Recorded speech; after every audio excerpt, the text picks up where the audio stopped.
How do you learn who you really are? It's not found in books. It's found on the battlefield. What's up, warriors? Welcome back, Battlefield of the Mind. Except today we're going to rock in a very fun way. I got Scott Ragsdale with me from Rags Party of Five. And today we're going to get into some life experience stuff. We're going to get into shit you should have learned already from doing it the hard way. So that way you guys can pay attention to the lesson you missed already.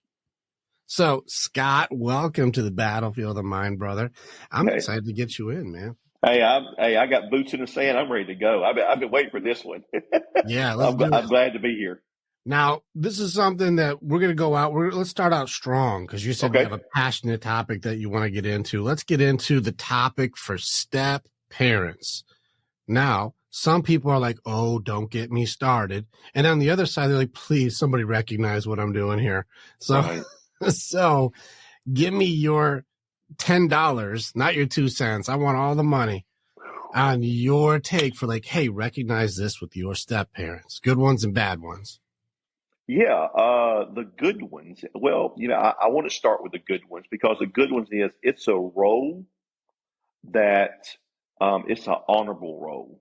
And I say that is because, once you become a step parent, and this is just my opinion, once you become a step parent, you're instantly an outsider. And the one thing I believe with that in being a step parent is that they're not going to love you. They're not going to like you. They're going to accept you because their mom and their dad does. You've got to earn their trust. And I believe once you earn that trust, the rest just falls into place. And that's a good part of it. It's good for me being a step parent because I had to walk that trail. I did. I had to tell them, I'm not here to replace somebody. You got a dad. You've got a father. You honor that relationship. You honor that father. What happened between your mom and your dad? It's not my fault. I have nothing to do with it. But me and your mom, we kind of like each other.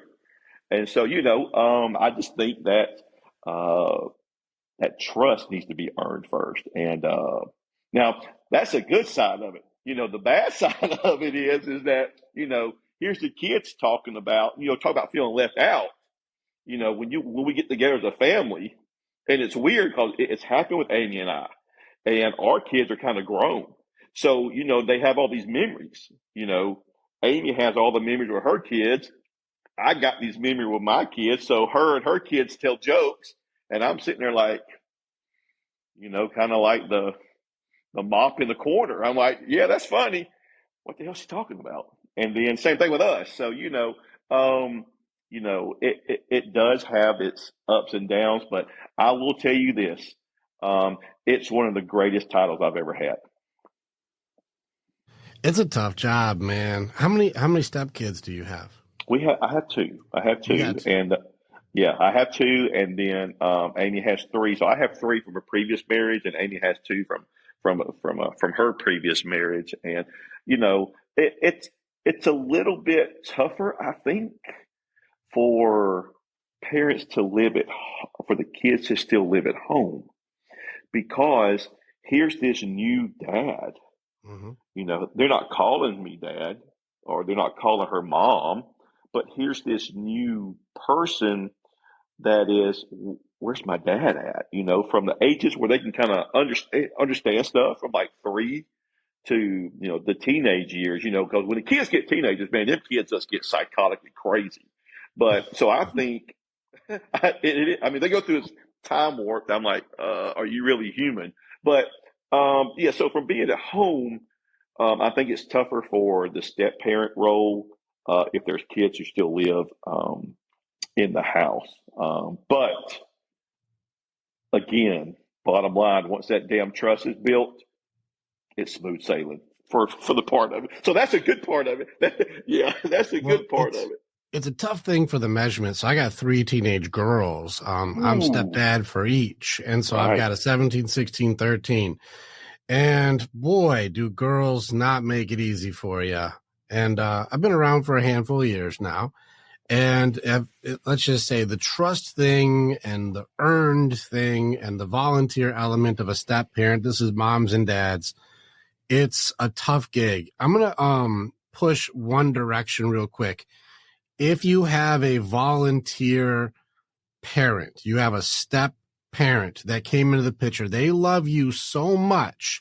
And you know what? I'm going to say something a little fucked up, but I hope that people get it.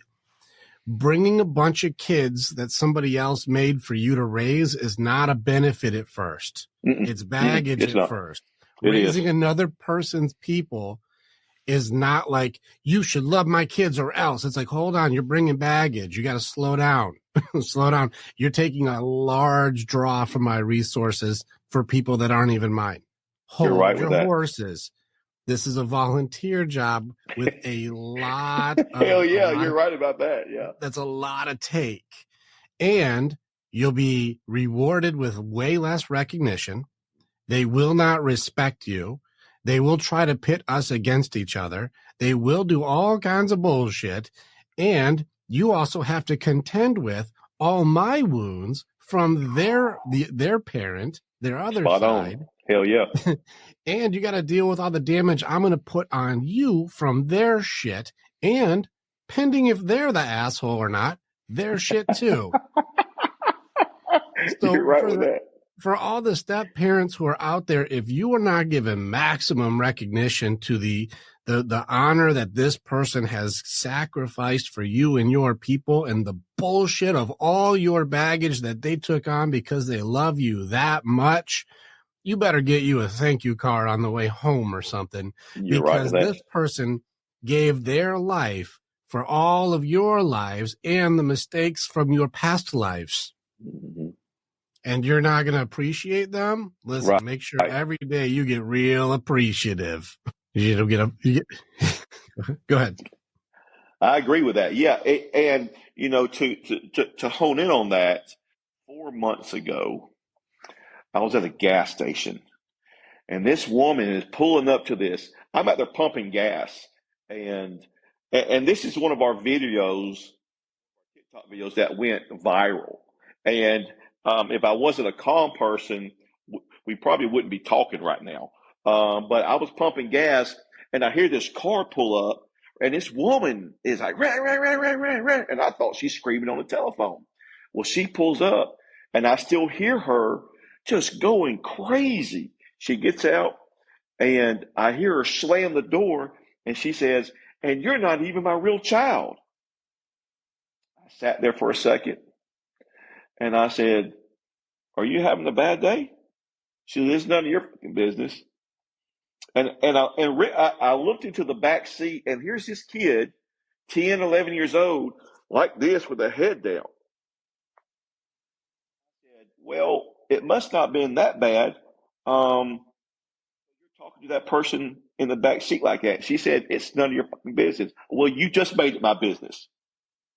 You just made it my business. And she got pissed off and left. But, you know, role is a magnificent role. But you have to build a relationship with each one of those children that are involved in that relationship. And to demoralize a 10 to 12-year-old child, you know, that's not even your child. You know, I came home and I was fired up. I mean, Amy said, what's wrong with you? I said, listen, just listen. And it was tough for her to, you know, tough for me to hear that woman talk to that child like that, being in that step parent role. So, you know, I just believe that it's a hard relationship. You know, if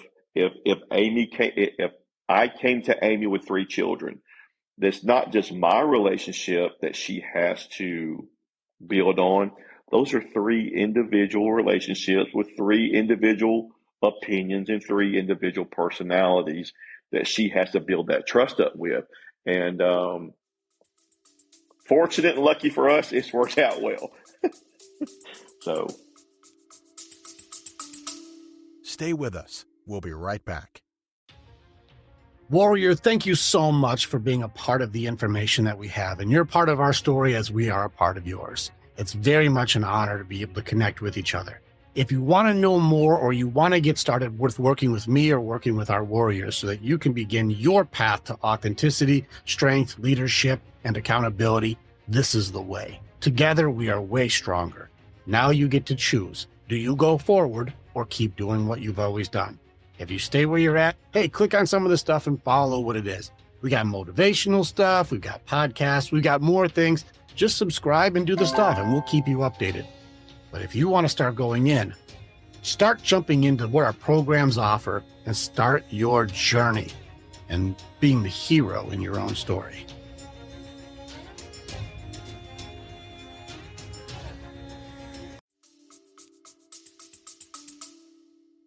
Yeah, it's a bummer to me when I watch this kind of stuff where people who are not healthy get into relationships and then they pass their curses on to children.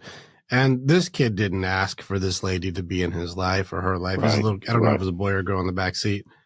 It was a boy. Kid, he didn't ask for this. And so here he is now. And this is where like I do push into where like I look at society's push. Ladies, you wanted the equality, you wanted a voice, you wanted to be in charge, you wanted to be able to have power, you want all these things. And then now that you have it, this is what you're doing? You got the microphone, and now you're going to go ahead and beat the crap out of a 10-year-old little boy. Yeah. If you guys don't remember, being under 10 is hard. Being a teenager, hard. I don't think you guys remember how much that sucked. In fact, the reason you're probably an asshole, that kid, is because it was probably hard for you too. Mm-hmm. And then here you are passing on a generational curse from a bloodline that's not even his because you don't have the awareness enough to take a damn deep breath. I mean, the way she was screaming at that child coming down to the gas station. I mean, I thought, like I said, I thought she was talking to in her car mic on her car phone. Yeah, here's another part of the some people don't need that damn title. Here's where it gets tricky, and this is why I have a hard time with societal setup at the moment, and we're in a really weird transition phase, which is why I'm probably noticing a lot more men's rights activists are becoming women. Like women are the ones who are going, hey, ladies, whoa, chill the fuck out. You're right. Because, exactly. Yeah. Because what would you have done if this was a dude who was tearing into a 10-year-old, just not even his kid, and he's just tearing in? Would you still have had the same restraint? And he tells you it's none of your fucking business. Would you still have had the same restraint if that was a guy? That's a good point, because, there's that barrier of strength and overpowership from that's, I think society has placed where a man is stronger than a woman, where I'm not going to, and I don't think I would have if that would have been a man, I don't think I would have put my hands on him. No, if this guy was doing the same thing, none of your fucking business, and he starts coming at you. That'd been a different damn story. That's what I mean. Is just like what she did to you. Yeah. Right. You just went over the top. You're Sylvester Stallone just got turned on. So exactly. But that's what I mean is societally, if we want to be treated equal and fair and just, and person A, person B, well, women should be able to do just as much as men can do. Well, if this was a man who was and let's go ahead and flip the genders. It's a little girl in the back seat, and this guy's going just as hard. Would you have had the same restraint as a female losing it on a male kid? I don't think I would have. I don't think I would have, because here is a man, a man who is a provider, who is an authoritative figure, promoting his dominance over a kid who has no borders and no boundaries, and looks to him for safety. I probably would have stepped across that gas station once he told me it wasn't any of my fucking business. It would have been 61225. Yeah, it's my business now. Now here's my actual, if I'm looking at just to take a step back, isn't this stepmom flexing her authority, flexing her dominance, her strength on a little child? It's a 10-year-old boy. That boy's got nothing. Right. Just because he's a male doesn't mean he's any more equipped than a female at 10 years old. Yeah, I mean, they're both equally in everything at 10. Yeah, Yeah, but there's and no I and there's no step the line because it's a lady, and this is where right, women are kind of goofing this up, is because you want to be treated the same, but we still don't treat you the same because you don't want the consequences of that equal treatment. right. Because if that was a dude, you'd have dropped that guy. But if He it's a wouldn't woman, have. she disrespected you multiple times to your face, Mm-hmm. and you're like, And now, and now, in the public's eye, if there and there was, and on the same subject scenario, there was other people at that gas station. If I would have crossed the line and jumped in her ass, the people probably would have jumped in my ass for jumping on her ass when she right. didn't, when nobody knew the root of it. This gets me to a different thing. We would Okay. care so much to protect an abusive woman, but Mm-hmm. we would cheer if you beat up an abusive man. Right. What is that? Man, I just, that's it's a weird complex thought process with protecting a woman and beating a man. Um, I don't think it's that in those complex two, at all. It seems pretty simple. I mean, in those two scenarios that that you put, is it? Gosh, I just. But you're right. They're quick to say, here's a guy who's abusive, kick his ass, Mm-hmm. and then here's a woman who's being abused. Let's protect her. She's When the abuser in this the one. abuser, yeah, I just This and lady is fucking this little kid up. mhm. This kid's gonna have issues. You just saw a gas station stop. You don't see his You life. don't see everything. You don't see what's behind the house, behind the doors, in the bedroom, in the backyard. Mhm. I mean, you just You don't don't see know. that. You don't know what she Yeah, throws at him, or she puts a cigarette out on him. You don't know what this right. kid's got. And all I saw was him with it, like I said, with his head down. I didn't hear nothing from him or nothing, but I mean, just the abuse of that title. Yeah. It just really it was really disturbing that day. Yeah, we're in a tricky time, and just for these one scenarios, this is where like women have fought for the opportunity for women Hmm. to have their voice. They have Yep. fought to say, "Hey, we should be respected. We can have leadership roles. We Yep. we we can handle levels of authority. We got this. Let's do it." And now ladies have this opportunity, and you watch a maximum level abuse of it. This is why I'm watching, like, there are good women going, whoa, hey, but where are Hmm. the good women in this one? Because if that was a dude, you'd have knocked them out. Where's the good women going, hey, you're the fucking problem? Where's the good ladies at? Where they at? It's hard to judge a book by its cover. And We that's sure did it for that dude, though. we damn sure did, didn't we? We Yeah, sure did. we did. And I'm not a psychologist. Hadn't even been to college. Couldn't tell you about any psychology. But Mhm.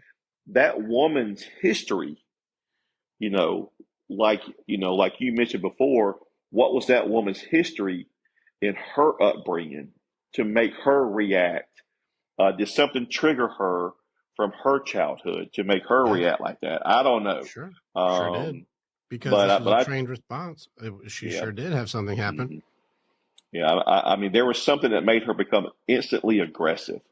Yes, I mean, but but Rick, I go back to that 10-year-old. What could that 10-year-old do? nothing, A 10-year-old. nothing. What could a 10-year-old do in back of a car to make you belittle them like that? Nothing. Nothing. This shows the lack of training by this step parent. Yeah. This Hmm. shows how untrained and how unworthy this person was. Now, I don't know if they have their own kids. Probably the lack of compassion would suggest Yeah. otherwise. Right. Which also, I mean, gets into like even just regular parenting is hard enough as it is. But just even the step parent element, there are people who just maybe we should vet a little harder before we give them the job. Right. Because You you're putting your baby's lives in the line with the choice that you make on which person you say, hey, this will be the other parent. This will be the step Right. side. And You know, and I thought about that comment that you just made. Here's his kid that's going home. mhm. When they get home, now this father has to choose what story is correct. Is this his wife who's probably had some child relation issues, do you believe her story or do you believe the child's story? I think it. So I think that so dad, he's got an that issue. put The dad that there is put an issue that too. puts the dad in a weird predicament. I Well, just I'll give. you, that's real spot on with that. Absolutely, yeah. So You know, it's probably a complete horrific environment for all parties involved. correct. And I wish I could have took the kid with me that day and say, hey, we ain't got to talk about nothing. Let's go get some ice cream. Just tell me where you live. But she drove off like a maniac. But yeah, the step parenting is it's a great role. It's a hard role. Hmm.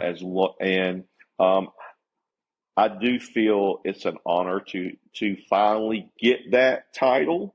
You're Hmm. instantly given the title, but to earn that position, I think it's a good thing. There's some great, wonderful step parents out there, and there's some really pieces of shit ones, They and sure I are. witnessed it.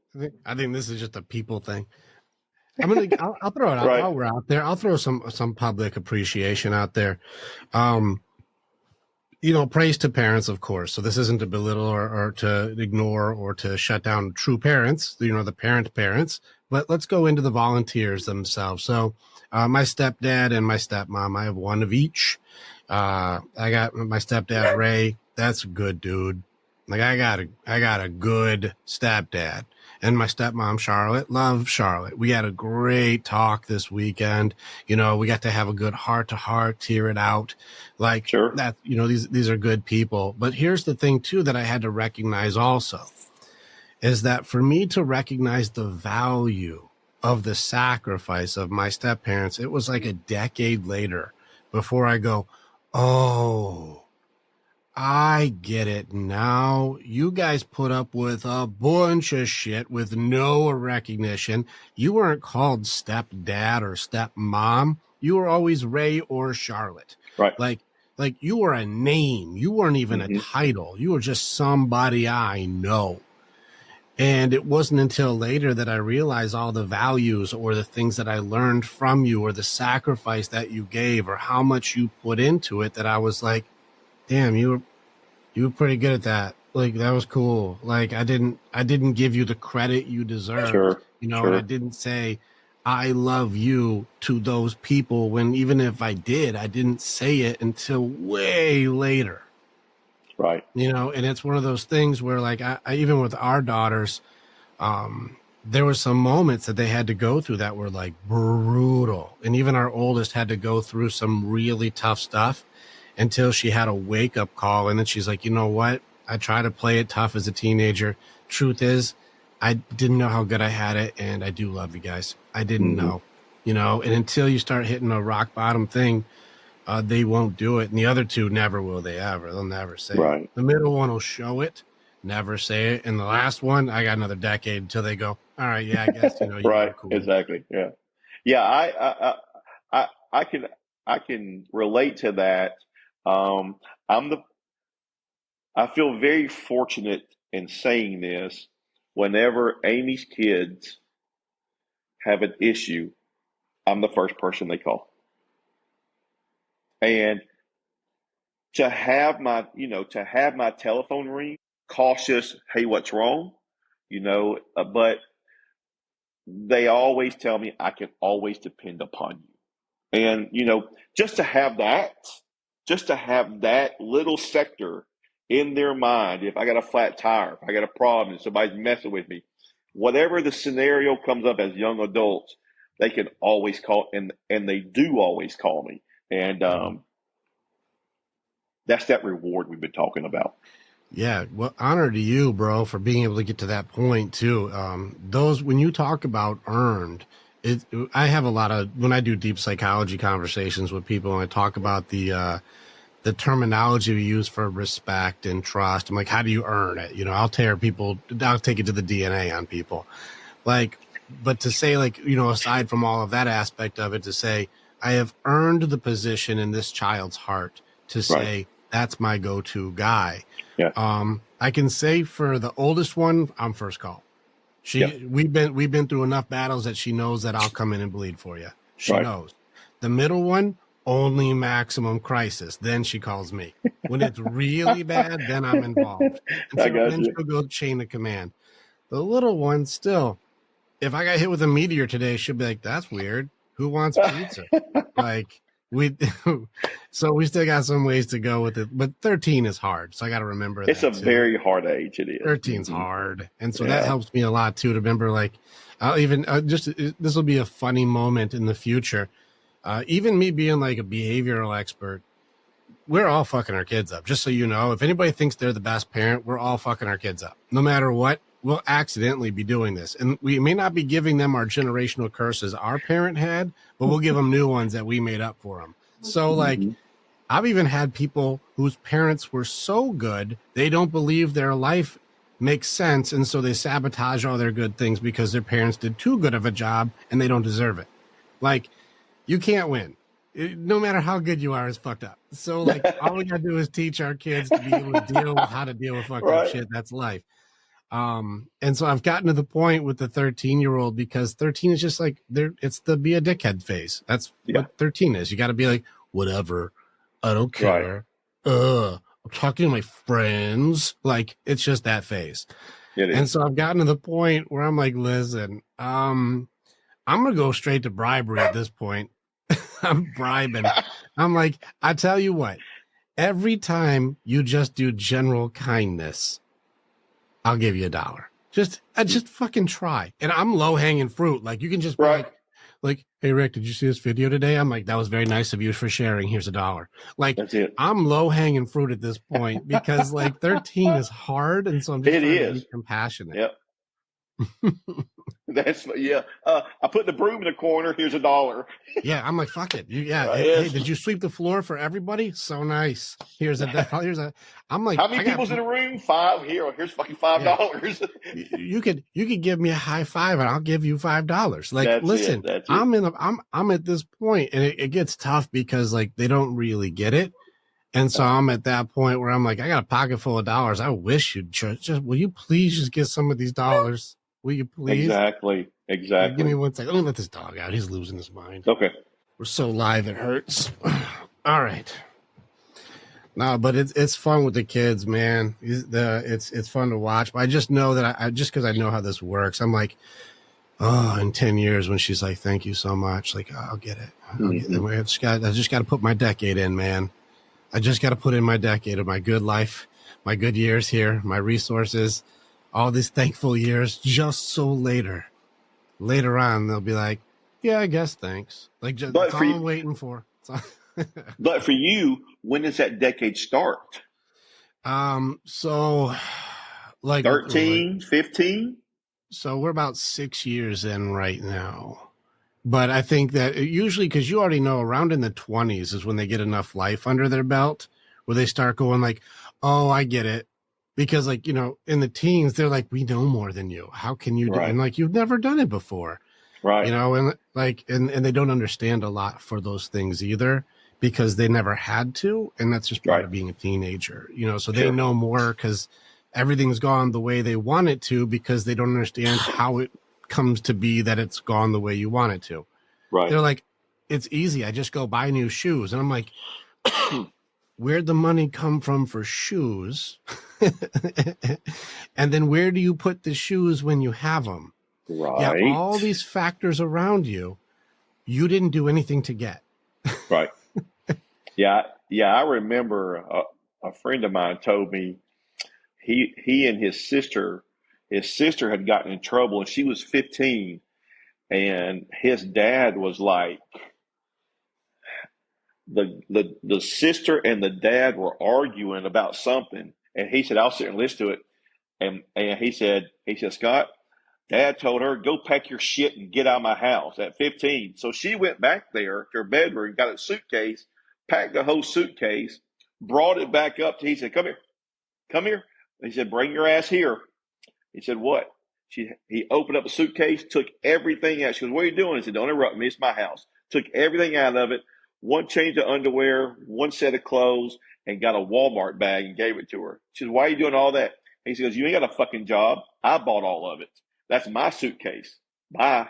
So she went up there sat on the steps, went down by the stop sign for about 2 or 3 hours. And of course, this was in the 80s, back by the stop sign, and came back home because he was hungry about 4 hours later, realizing, hey, I really fucked this one up, didn't I, Dad? I like the hard line. I wish you could hold them these days. We're in an Yeah, interesting time for hard lines, actually. I train right. hard lines. Mm-hmm. It's hard with kids, especially the step parent. How many step parents are emasculated when it comes to talking to the children? Man. Like that's not your kid. You can't say that, or you Right. can't punish them. That's not your kid. It's like, yeah, but if I'm the man of the house, I still should be able to have authority here. It's like, not over that one. I supersede you with that one. They're not yours. How many people kind of goof that one up? What do you think? I think it's a very large number. And I think that causes marital issues. Here you are married and you've got these stepkids, and I'm trying to get one of their ass, and you're telling me I can't. Well, now you and I have a problem. Especially if you tell me I can't get onto them, or I shouldn't have been that hard on them in front of the child.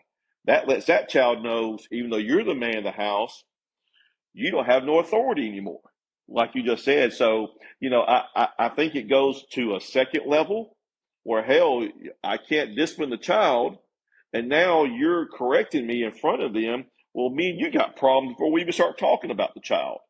So, yeah, I bet the numbers are a lot larger out there than is perceived or than is shown. I bet it's a big number. Yeah, it's pretty wild to watch too. Now, I'm going to throw out a couple different things here and then hear your opinion. And I also honor one of my friends too, Chris Burkett, for the To Be Better podcast. Him and I were talking about this, and we were talking about the order for priorities. Like, what should it be in? Should it be like, God, you, and then like kids, and then relationship? Like, what's the order for your priorities? Should kids be above the relationship? And, that's their kids, and you're the step parent. As a step parent, should relationship be underneath authority for kids? And he said, no, it can't be that way. He said, if the relationship fails, the kids get fucked. But if the kids are doing okay and then you're not okay, like your relationship, you have to go. Like, everyone, it fucks everything up. Right. Make sure you two are solid. Absolutely. And then the kids will be okay. But if you say the kids first and then let's get to you, a lot of times the step parent doesn't get gotten to, especially the men. The women will be burnt out, and then like intimacy and love and compassion and listening and kindness go out the window because they're fried, because the relationship is a lower priority. And he said, I agree with him on this one. He's like, no happy marriage, no happy kids. Like, it's the other way around. You have to be okay with your partner. You do. And then the kids get the residual from this. Now, second part, as the guy for Andrea, like when I said, baby, I love you. If I'm coming in, if they're at our place, I'm the dad here. You don't get to go, you can't talk to them that way. It's like, if I'm with you, they're my kids. You don't like it, you got to be with a different kind of guy. Like, that's going to be it. So if I'm like, you lose privileges, or that's not going to happen that way, or you got to talk to me about that. If you don't like that, and you're not going to agree that I have your best interest and the child's best interest at heart, if you don't believe I'm that guy, we can't do this. This isn't going to be a thing. You can't cohabitate together. You can't. Yeah. So if I go, I'm calling the shot as the alpha of this house, because the reason you all get to be kind of assholes today is because I keep the assholes who make you unsafe away. And so since you don't even know that you're safe because of me, you guys get to make this place chaos. You're welcome. Absolutely. But if I ever have to correct chaos because that's a little too far past the line, I get to do that. And if you're not okay with that, you need to be with a guy who doesn't have any moral high ground, who doesn't have your best interest at heart, who doesn't stand for anything. You're going to need one of those because you won't be able to deal with a strong male. Right. You need to get a weak one. Then you'll be maybe happier, right? That's it. That's it. They're like, I don't want that. I'm like, well, then when I call a shot, back me up. That's it. So all you do is, and if there's a problem with that, then I think the wife and the mother need to take care of that off the record, behind the scene. I remember I was a young sailor, and my department head, we had and it's funny that you mentioned that. We had a meeting. I was stationed in Iceland, up there in fucking frozen ass world Iceland. I mean, I went from Jacksonville, Florida to Keflavik, Iceland. Talk about going from day to night. But it was a small community up there, and they had department head meeting every Tuesday, and he'd come in and tell us everything that was put out. He said, "I need to tell you what happened this weekend, so you don't hear any bullshit. This is what happened. I spoke to the captain. It's all cleared. We're good." And his little son was named JJ, and they were biological parents. The kid that came in, and the mom had told him to do something, and Rick was sitting in his name was Rick too. Rick was sitting in his chair, and the little boy said, "I'll forget what it was." The little boy said, "I'll get in a minute." He said, I looked over. I said, "Come here." He said, "Sir, come over here." He got close to him, and he popped him in his mouth. And the kid, and it didn't bleed a lot. It just broke skin a little bit. He started crying, and the wife said, "Hey, you hang on just a second." He said, "Let me tell you something." He said, "Look at that woman over there." He said, "Stand up, stand your ass up when I'm talking to you." And he made him stand up straight. He said, "Look over at that woman." He said, "Who is that?" He said, "That's my mommy." "Oh, no, it's not. It's my wife. You're in my house.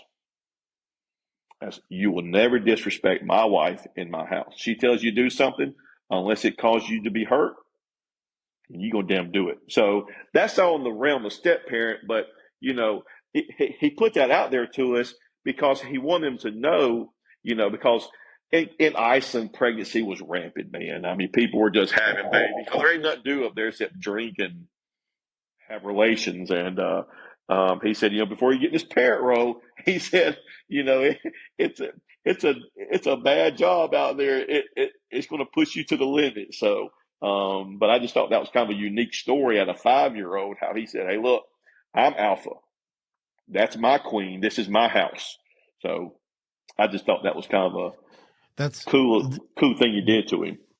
It may make sense. I think that today has pushed the boundaries of like being able to do a course correction has been judged, blamed, and shamed to try to make alphas self-submit so that we can have a world of weak people call the shots. So make you self-censor and shut yourself down so that you because think about even that story, how many people would be like, "You should never hit a kid and she should never have, you should never."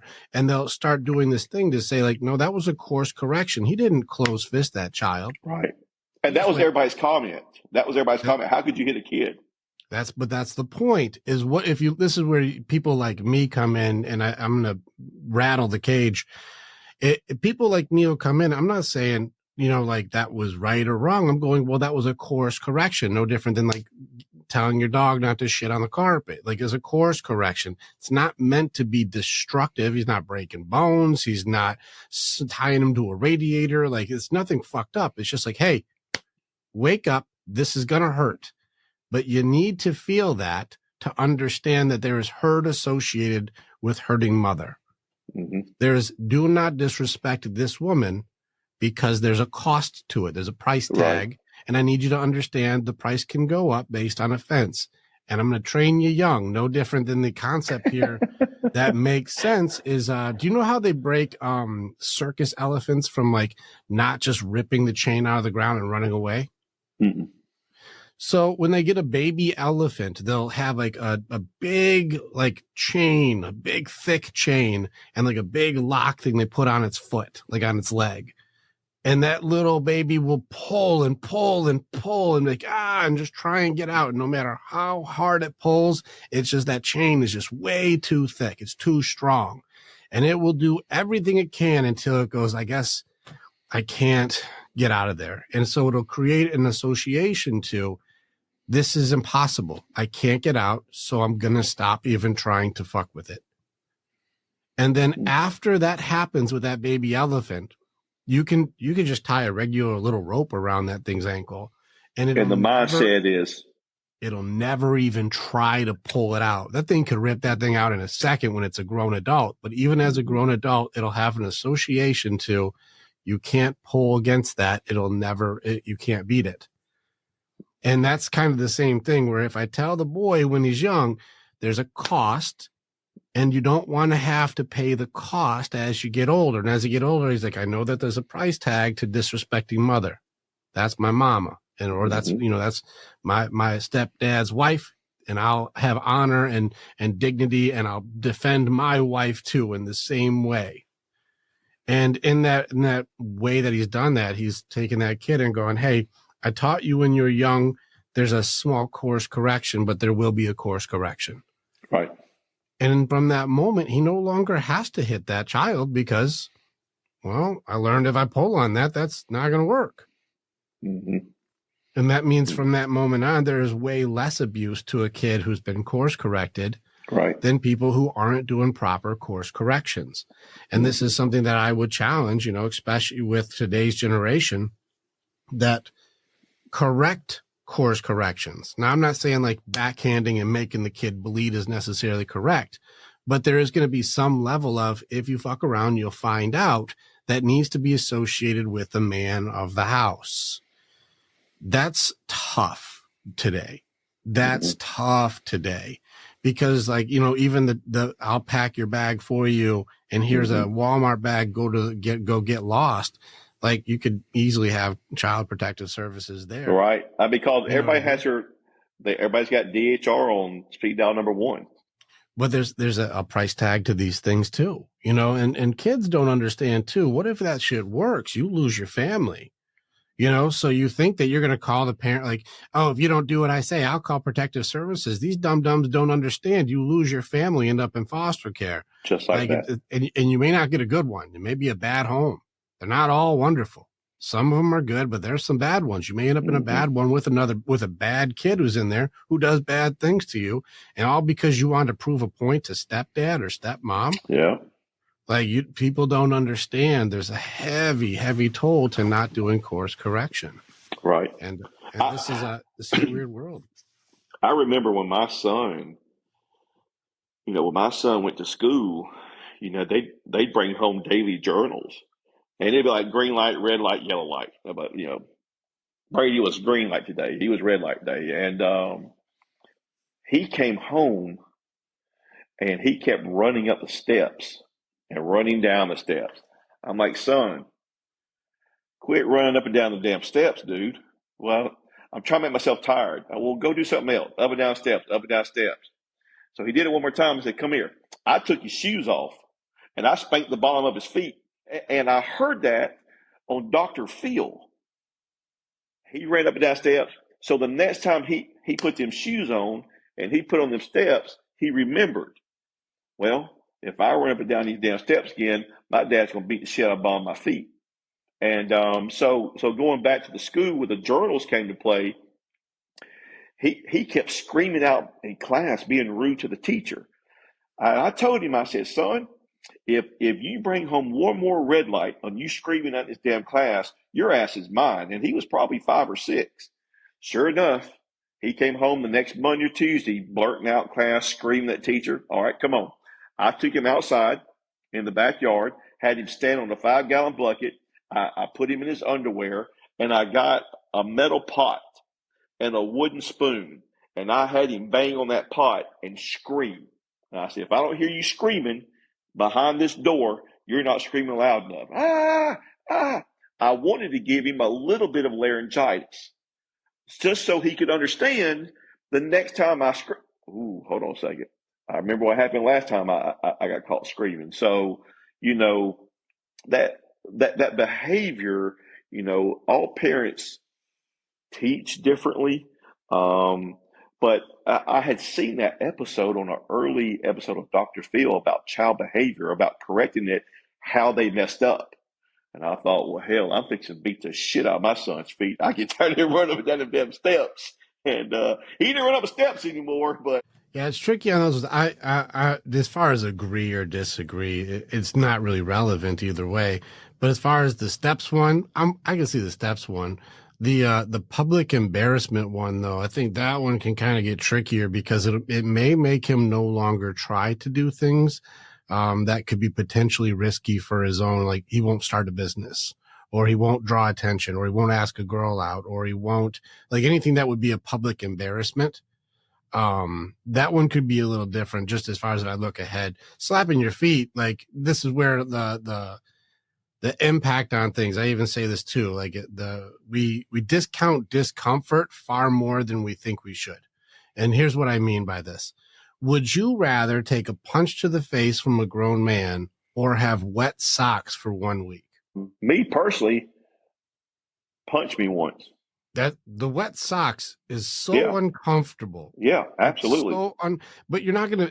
It's not a damage. It's just wet socks, but it creates problems. It's a continuous period of that uncomfortability, which causes problems down the road.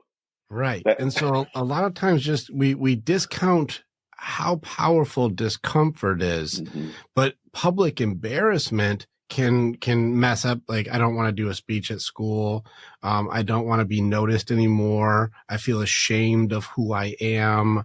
I'm not a good thing. I'm not good because they all laughed at me. And I've had to help people work through those traumas because they won't start a business, or they won't ask a girl out, or they won't try anything risky because if they get noticed, it's embarrassing. And like the attention becomes not good because I had so much negative attention. Wow. And so it's hard to figure out what's a good association punishment, because sometimes we'll do way more damage with the correction.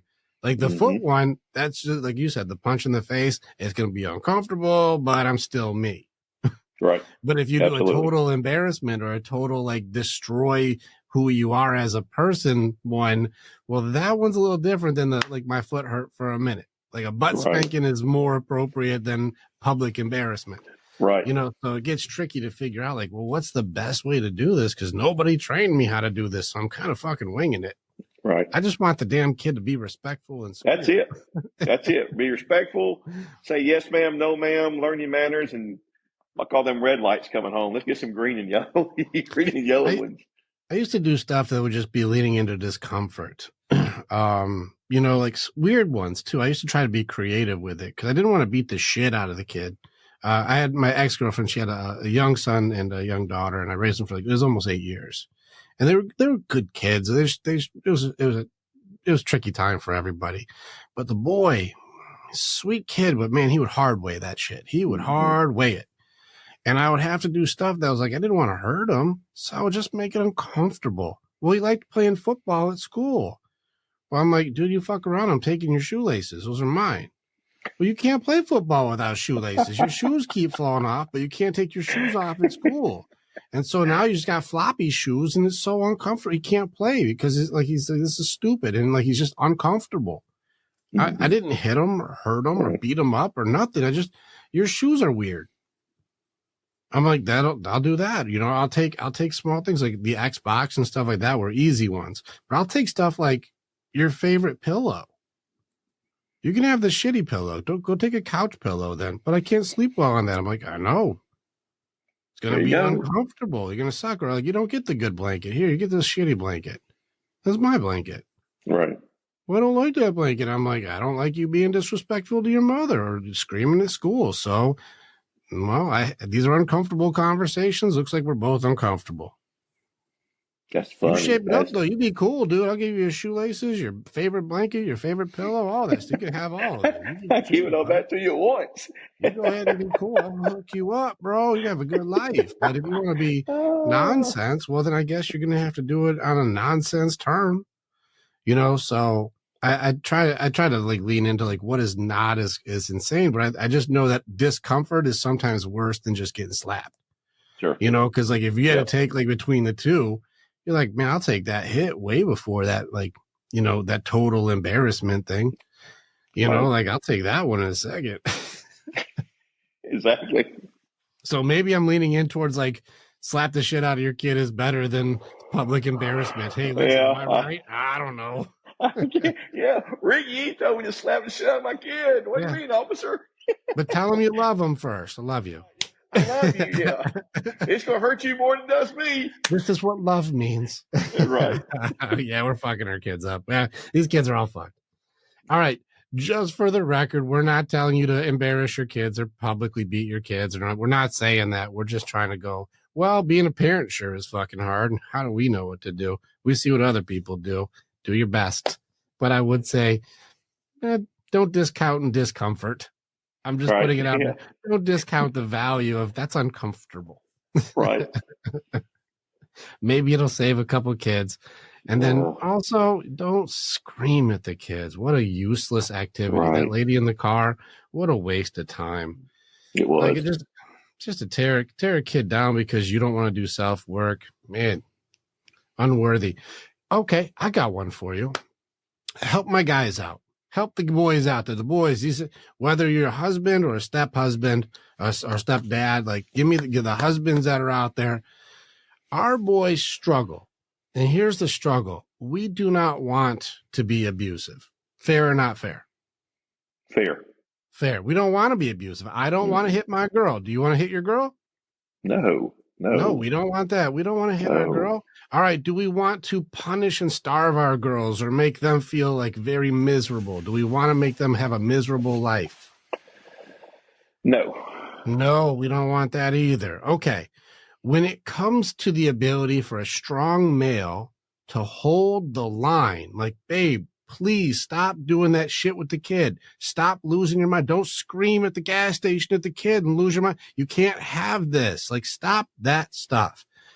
What line can a man hold with a woman that would still be like respectable without it becoming this wild, abusive or overstepping boundaries? What do you got for advice on like, here's how you keep a healthy dynamic, even if it's having unhealthy behavior? Where's a man's line and how do you hold it? What do you think? Yeah, good question. I believe that the line is drawn with the relationship between the man and the woman. Because I believe once they cross that line, you are crossing the line of our relationship, even though it's going into the next generation being the children. You know, there is so many disrespectful actions that happen with that. And you know, they had to put in their mind, and I may be totally wrong for saying this shit, but they had to put in their mind, okay, you were married and I was married before. We're fixing to get together. And we got these damn stepchildren. You know, back to what we said, who comes first? We have to come first. We have to be a united front. Even if you reached over and just totally slapped the shit out of them, we have to be a united front in front of them and then handle it offline. Because I think once a child, and man, kids are so fucking smart nowadays. I mean, kids are 3 years old and are fucking brainiacs. And ever since the invention of the cell phones and search engines, they know every damn thing, or appear to be it. I think if that united front is shown, and there is nothing that can penetrate that, you know, they have to agree when it comes to the children, because it's a unique dynamic with two different families coming together. I think they have to agree before it even gets started on disciplinary actions, disciplinary roles. There can't be good cop, bad cop. Most, I think it's human nature. Most of the biological children will go first to the biological parent. I could be wrong in saying that. That's where I've been.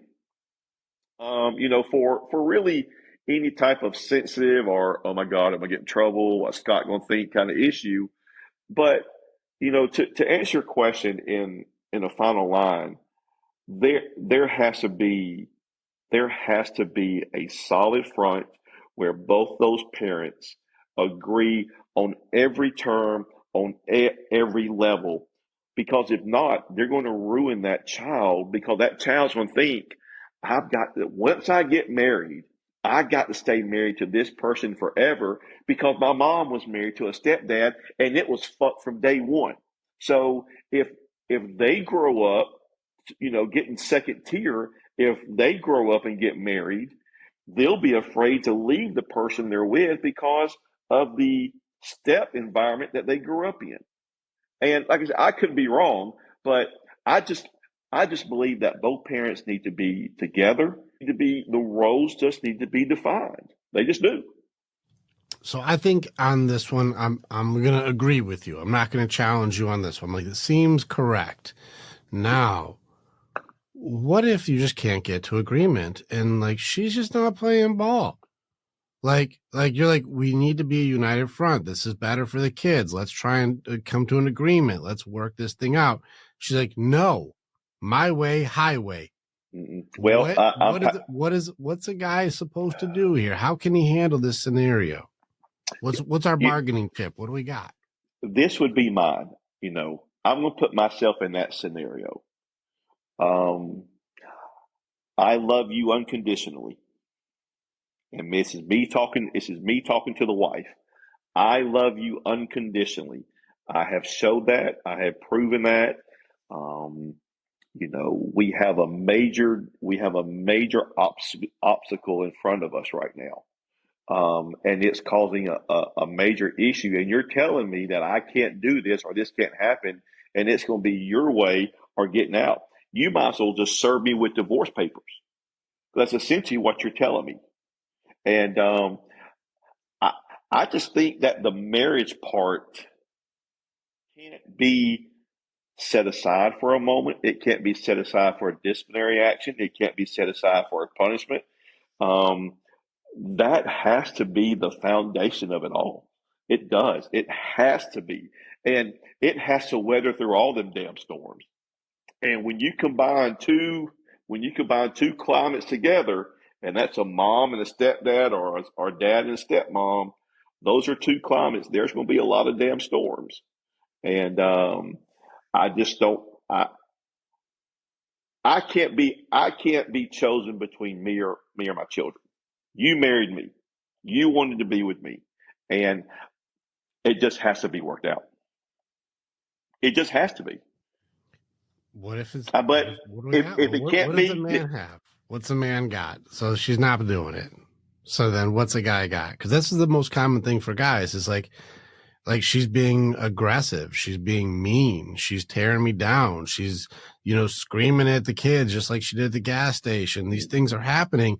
I can't kick her ass, I can't out scream her, I can't starve her or the kids, I can't restrain her and tie her to something. I got nothing. I got that. What am I supposed to do? Like, what am I gonna just have a screaming match with her every time she wants to lose her damn mind? Like, what's my bargaining chip if she's just not playing ball? is there a bargaining chip? Well, how does a man hold a line if there's no bargaining chip? If he's got nothing to hold, how is he supposed to hold the line? If a man doesn't have anything to hold, there's no reason him holding on. Right. There's This is not. I'm where not an advocate. I'm not an advocate of divorce. But if these children and these issues are tearing me and you apart, then maybe the foundation wasn't as strong as it was to begin with. correct. This is I'm going to put something out there. So those people who don't know about this show, I actually do deep work psychology. I work with people for real. The show is just a show. This is something I do for fun. I actually do the deep work. I have a large men's group, and I work with men across the world, globally. Like, I work with a lot of people, and I will tear your curses out of you. I will go to the depths of hell with you and fight. Like, so people, I have a very large group of very loyal men who volunteer to work with me because I pulled them out of the depths of fiery fucking hell. I came and got them. And so they know what I really do. The reason that I bring this up is because we run men's groups on this one. And I've talked to other experts. I'm like, what do you do when you have an unhealthy dynamic with unhealthy foundations? Now I'm gonna give you the ending and then work back to the answer here. I am responsible for more ended relationships than saved relationships. The reason I say this, and I wasn't proud of it because I had a video too where I was talking to my men. I'm like, there's guys getting divorces. There's guys who are leaving relationships. This is happening often. The more healthy they're getting, these relationships are failing. And I'm like, am I failing you guys? Am I somehow causing more harm than good? And each of these guys are like, no, bro, we have to stop you there. When I chose her, I was a very unhealthy man. I was not a good man. I was not a good guy. I did bad guy things. I was not honorable. I wasn't noble. I wasn't trustworthy. I wasn't to be respected. I was not good. And I chose a lady who was at my level, who was also not healthy, also not good, also doing bad behavior. We were both unhealthy. And then we've worked together, and now I no longer do those unhealthy behaviors. I know my worth. I know my value. I'm honorable, loyal, noble. I do sacrifice. I protect my pack. I do good things. And she has no willingness to improve. And it exposes the gap between a healthy and unhealthy person in a relationship. They're like, I didn't realize I was in a toxic dynamic because I myself was toxic. And now that I am no longer as poisonous, I'm realizing the poison that she brings to my life, and I have to remove that poison. And so on this one, when I talk to relationship experts, because the guys pulled me back, they're like, dude, you're my fucking hero. You didn't destroy my marriage. You revealed it to me. Right. And in this moment, this is where I said the only card that I see for men today, we can't hit, we can't starve, we can't abuse, those are off the table for men right now. You are a monster and you will be shunned. People will lose their jobs. People will lose their livelihood. Their reputation will be destroyed. You can't do any of these cards. The only card you have is remove provision. It's autonomy. It's the only card, which means I am independently able to leave if you ever abuse me. And I believe this is healthy for both sides. Both should have the ability to go. It's not a threat. It's not an ultimatum. It's not in your face. It's not put on the table every argument. It's just, if this ever gets really unhealthy, just know that I have the ability to go, but I choose you. I'm not stuck. I'm not trapped. I've got no options, or I'm too codependent and I can't leave. I am going to choose to be with you every day. I have options to go, and I proudly choose you. You're my person. Happily, every day, you're my person on purpose. But should you ever get abusive, should you just start feeling backhandy one day? Or should she start going, I really am into texting other men for attention? And you go, these are non-negotiables for us. Right. I have autonomy and remove provision to go. And it's the only card that I've seen that's healthy for men to say, babe, if you don't treat me well, you don't get me. And all of the things that I come with, safety, security, provisions, the fixing the things around the house and doing the stuff, all these things that you have, the ones that come from me, you don't get those anymore. Those are, you don't get the privileges of all the things that come with me if you treat me poorly. Right. And this is something where I think a lot of guys I run into have fallen for the fact they think marriage is codependency. It's 50-50. You complete me. The Jerry Maguire, you complete me. And it's like, hold on. No, it's 100. You're right. Compliment me. Together we are better. And being in a relationship should be that it's better together than if we weren't together at all. And if the value of not being with you and not any other person, just not you at all, is higher than with you, that's the health of your relationship. It is. You're right with that. And I like the number terminology, 50-50. No, because if you're only giving me 50%, you've got 50% where you can exhort that somewhere else. 100 and 100 is together. And it should be like that with every subject, every title, every emotion, every issue. And I agree with that 100 to 100%. I've been challenging this for over a year now. What is the healthiest thing a man can have in a relationship? And women, I have a women's group and women things that I've run groups and I'm doing things for. I believe women like to win. They don't like to compete. And so they don't want any other competition in the game. They just Right. want to win. And with that, they want to make sure that they control all the factors. And so guys end up in highly codependent relationships where they give all of the resources to the other side. So they have all of the power and all of the control. They control the finances. They control all the say of things. They control what's bought, what's moved, what happens there, pays all the bills. These guys will go to work and give all the money and all the power to the female. And then the guy is treated with very low respect, low empathy, low dignity. He is treated very poorly as though he does nothing. And that's why I think there's a big push too for women to be like, more housework from you, more housework from you. I do everything. And we're looking at this and going, he just worked 70 hours this week. Just because you got the check from his work doesn't mean he didn't do anything. Where they're like, and I noticed this, and this is something where women are, I'm free to throw in their 2 cents. Whenever I work with women's groups, I notice they keep track of the number of tasks completed. Individual tasks count. Like, oh, there was 4 pairs of shoes around the house, so I did 4 tasks to put them where they go. And I folded the laundry, and I did 3 loads of laundry, so that is 5 more tasks I completed. And all you did, Scott, was went to one job. You just went to work. Like, wait a second, Scott does a lot of really difficult shit at work, though. You just counted that as one? Right. Like, yeah, that's just one thing. I'm like, He does a very dangerous and hard job. Like, that you counted that as 1 and you counted shoes as 4? Well, hold on a second here. Yeah, right, How are you measuring this? Yeah. And so I'm noticing the measurement for these things where I've got guys working 90-hour weeks doing jobs that are life-threatening jobs. They're dangerous. And come home and the girl's like, you don't do shit around the house. I'm like, you can't do his job. Not don't want to do his job. You can't. And he worked 90 hours. You're like, yeah, all you do is that one thing is work. You're like, 90 hours is a lot. That's you're never home for the kids. Who do you think he's working for? Right. The family, the kids, the house, the luxuries. Yeah. So the autonomy instead of codependency, it seems like a requirement for a healthy marriage. I don't promote everyone get divorced, but I also don't promote trap yourself in an unhealthy situation to where you can't leave if you're abused. I agree with that. I agree 100%. And so we're in a weird time right now where people are trying to force compliance without autonomy.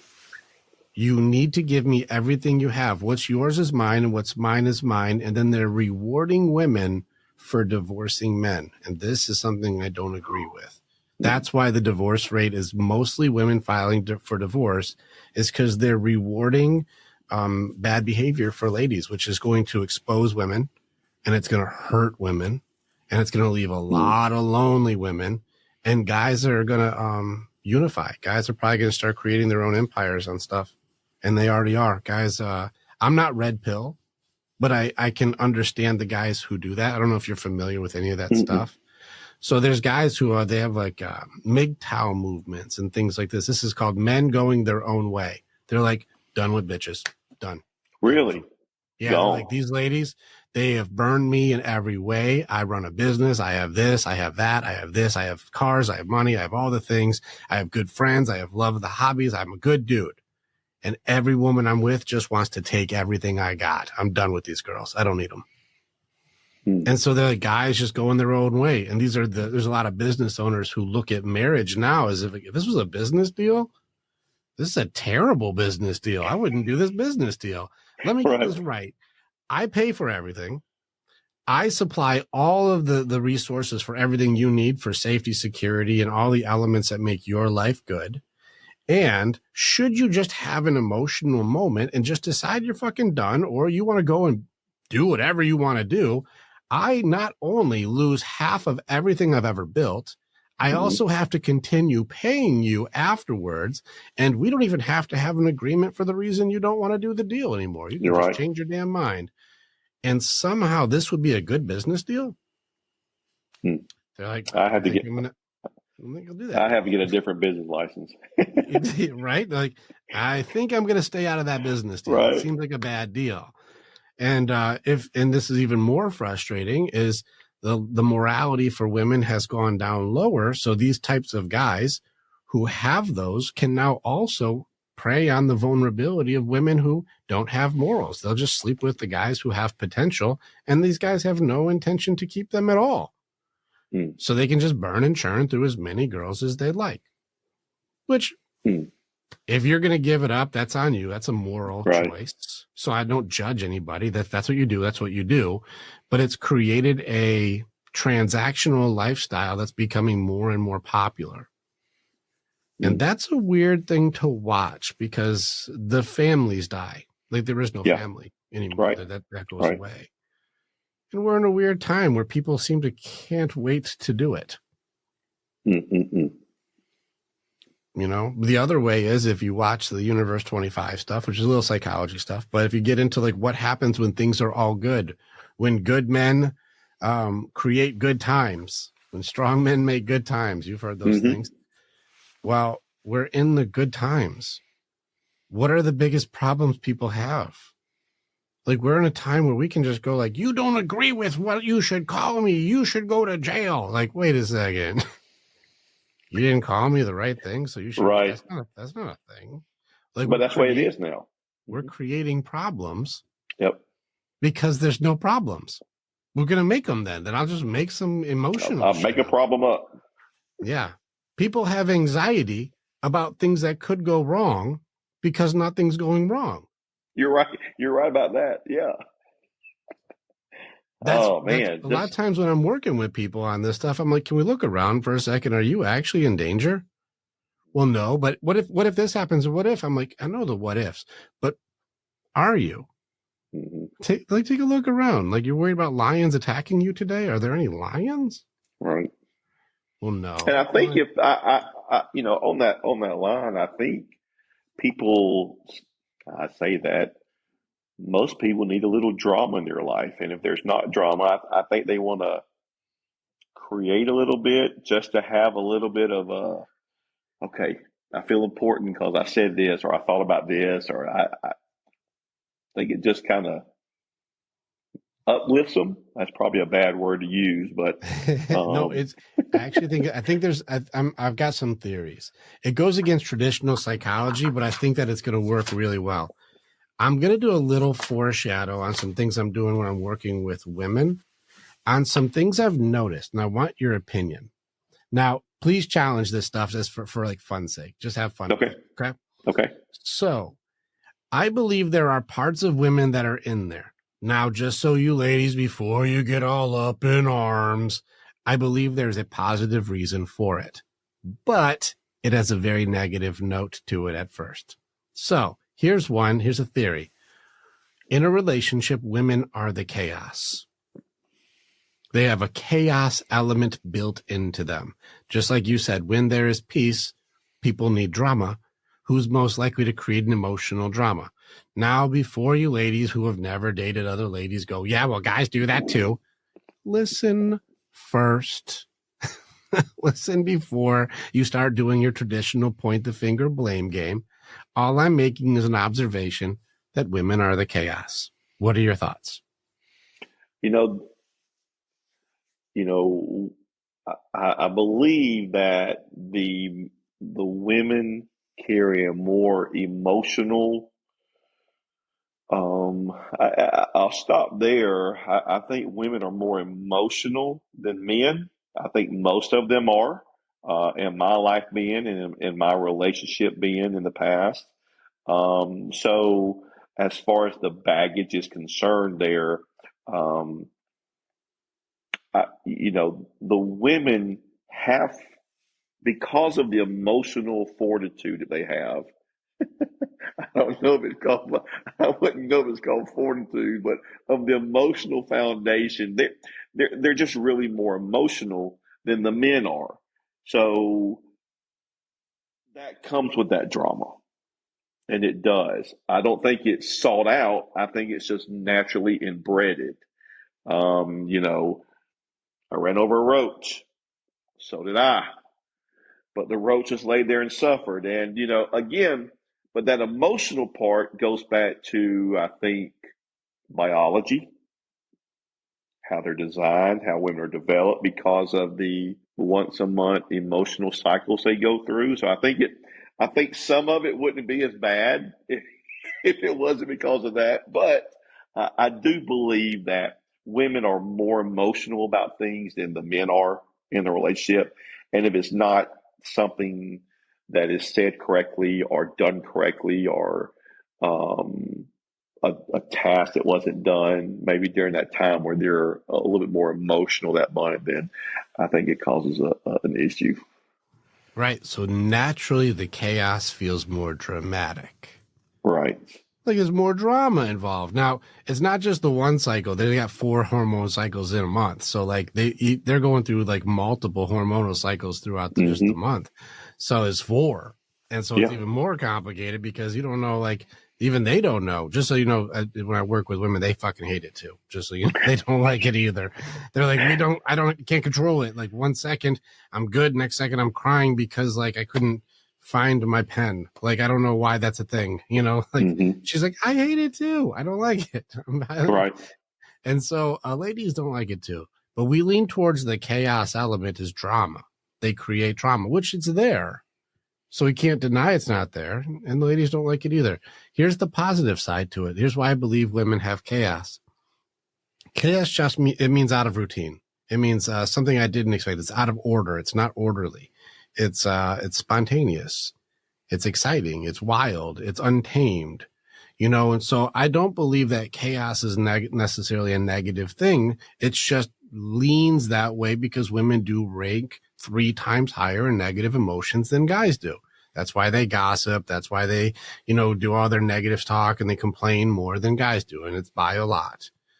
And so I believe that the positive element of chaos is if you came home and your girl surprised you, like, I love you, and like surprised you, like, whoa, I didn't expect it, or a surprise party, or like we're going to go celebrate tonight. And you're like, I didn't even know we were doing a celebration. We're celebrating you tonight. I just decided. You're like, that's not in the routine. I didn't plan that. Right. Or like surprise, she pounced on you and surprise sex is happening or something. You're like, whoa, this is all spontaneous. This isn't orderly. It's not part of the plan. It wasn't on the calendar, but she's fun and exciting. And I didn't see that coming. Like, well, that's still chaos. It's not order, but it doesn't have to be drama or negative chaos. Negative. It doesn't have to be, but I believe there's an element of flow and wildness to women because they're emotional that it can also be very positive. So this would be a training then. You're either trained and understand that you can be a positive, like let your chaos flow, but be the positive chaos. Be the wild one who does the thing that's fun. Be playful, spontaneous, just like you used to be. Right. I'm calling out the dating. Just like you used to be cool, remember? The used to be terminology is a tough one, isn't it? It is, sure is tough. All right, I got another one. Women are never satisfied. What's your thoughts on women are never satisfied? I believe that women have a certain, I don't know if it's taught to them. I believe women have a certain expectation. And then if you're lucky, you being a man, if we're lucky enough to reach that satisfaction in different areas, you know, and all across it, different areas, you know, some are very hard to satisfy and some are very easy to satisfy. But I think once you reach that level where all the blocks are checked off, boring, does it become, you know, you said they're not always satisfied. Does it become boring? Well, he does this. That's everything I want in a man. Well, I saw this on TV, or I saw this on TikTok, or I saw this online. How come he doesn't do that? Does that make her not satisfied anymore? I don't know if a woman is fully satisfied personally and professionally during their age at the same time. You know, like my daughter is a 30-year-old real estate agent. She's at the peak of her career right now. She's killing it. She's just a gorgeous model, you know, but she's not satisfied. I'm like, how are you not satisfied? You know, I mean, here you are, you could be a model for any magazine, any book, any company. You're the number one real estate agent in Wyoming. You drive a 2024-year-old Mustang, a 2024 Mustang. How are you not satisfied? I mean, you have everything. You have everything. So, you know, that non-satisfaction come with age. You know, to reverse the question back to you, they're not satisfied, or they're not satisfied because of the age plateau that they're in. I mean, because does a 50-year like Amy, 54 years old, does she want the same thing that my daughter does, who's 30? Absolutely not. So the level of satisfaction is different, you know. So I think it's age driven with the women and not being satisfied, because at 22, 23, you don't know what the hell you want. You just don't. I mean, you just don't. You're just now paying a rent. You're just now making your own damn car payment. At 30, all you give a shit about is making as much money as you can and getting every materialistic thing in the world that you want. At 54, like Amy and I, we're ready to hang it up and call it quits. We don't give a shit. So, you know, but to say that they're never satisfied, I think it's based off of their age. I just do. And I think once you start thinking about retirement, you know, and I say retirement, if you're 25, if you're 30, if you're working a job where you're paying a 401k or a simple IRA or an aggressive IRA, whatever, and you're kind of thinking about retirement, but when you get to the 45-year age plateau and the 50-year, and you're really thinking about retirement, what is left to be satisfied? So I just think it's age driven with the satisfaction part of it. Now, if you're a man in that relationship and you've been through all those satisfaction levels from 20 to 30 to 40 to 50, and you survived it, you need a fucking parade, man. You need a parade, dude, because you went through the trenches with that shit. Yeah, right. They're going to tell you all the things you didn't do right. Yeah, but you could have done it. The satisfaction is based off that, you know, not being completely satisfied is based off age, off of their age and their maturity. So I could be wrong, but that's what I believe. It's opinion question. So like, if everybody's offended, whatever, you found something you need to work through. I think it's a good answer as far as that goes. It can be definitely age related. And that goes for almost all of us too. Like what I wanted when I was 18 is different than when I'm in my 40s. It's not the same category. Completely different, isn't it? Yeah, it's very. And so like, it's a good answer. I think that's a good answer, especially for ladies. And I think they won't completely disagree, especially women who are, older and have more wisdom will be able to go like, no, I can at least identify that it's different for me now. So that's fair. Right. I have a positive version of never satisfied. Is it going to be a little more traditional? Probably. But I believe that the reason throughout history, because remember, burden of performance wasn't put on women until just almost our lifetime. Mm-hmm. Like it before, like, you know, even Leave It to Beaver and all that shit. Being a stay-at-home mother was a highly honorable position. It was. It wasn't like, oh, you're just a mom. It was like respected. Also, I do believe that the combinations of technology have really complicated being a stay-at-home mom.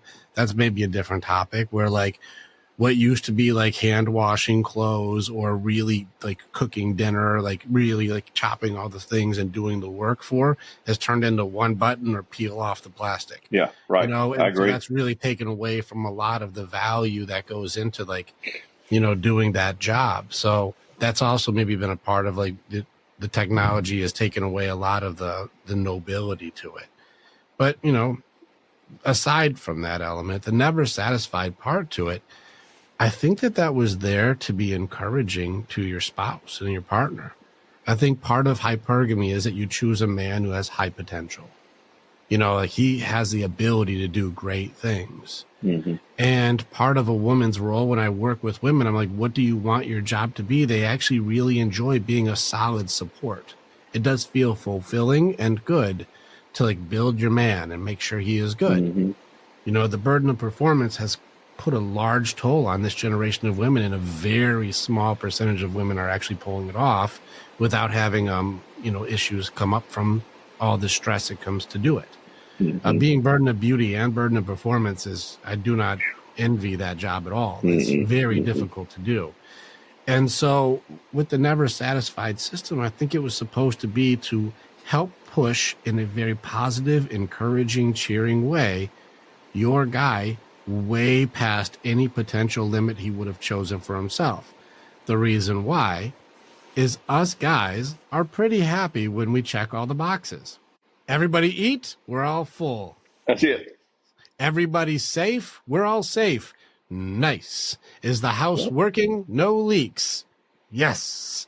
Like you're going through and like, do we have cars? We have them. Yes. Like all my boxes. Good sex, baby. Yes. That's it. All my boxes are checked. What do we do now?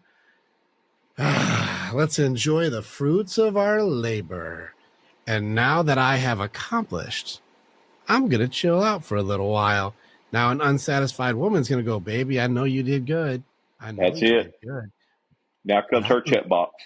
I think we can get more. I think you've got more in you, baby. And I That's believe in you. I think you could take it to the next level. You're like, do we need the next level? It's like, no, I just know you can do it.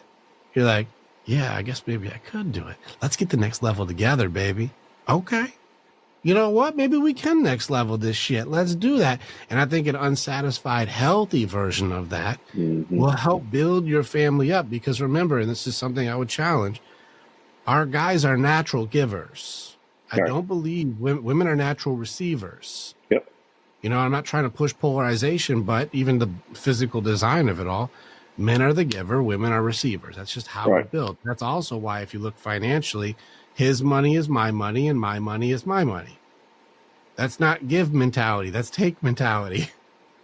But guys are the givers, in which case, if she builds her man up, everything he gets goes to her. So it's in her best interest to build up a good man in a healthy way.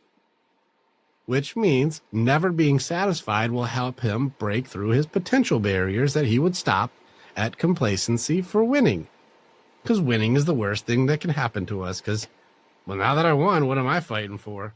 Right, exactly. Well, she's like, baby, get me more. Think so? Yeah, we got this. Yeah, the Toyota turns into a BMW. The 2,000 square foot house is a 3,500 square foot house. The mop turns into a electric sweeper. So yeah. But I think it's one of those things where that's built in because times were so tough before. Yeah. That for a guy to achieve his potential, there required a good team. I believe that's in there for a healthy thing. What has it turned into today? Nagging, complaining, disposable relationships. I can always just get better. Swipe right, dating sites, DMs blowing up, getting social media attention. And you're like, man, this can also go really bad if we go the other way. But I believe it's built in to be positive. But not trained, this turns into a very toxic woman. Right. I agree with that. I got a whole list of these, man. Like there's a whole bunch of these things I have for our ladies that look like this, where you're like, these are right. They are there. They worry more than guys do. There's more worry in them. Well, is that good or bad? Well, sometimes we miss shit because we're overconfident. Right. Right. So it may be a good idea to pay attention. Fair enough. That could go wrong. You're not wrong. Right. You're like, no, I think that if I put this here, that'll heat it up faster, baby. That may blow the whole house up. That actually could blow the whole house up. You're not wrong. Yeah. Don't do that. Right. You're right. Fair enough. Like, so I've got some theories on this, but it's cool to play that game. Aside from going this direction, what would you just say? Like, man, I got some experience advice from me and Amy. If we could just tell people, like, guys, do this shit, you won't argue so much. Like, help people. What would you help people with to remember? Yeah, the one thing I want to say to anybody, because, on our TikTok page, we get a lot of, I wish, Shh, yeah, probably our followers are probably 75% females, and they are. And, they relate to our relationship. And, to answer your question is put that person first. I mean, just put it first.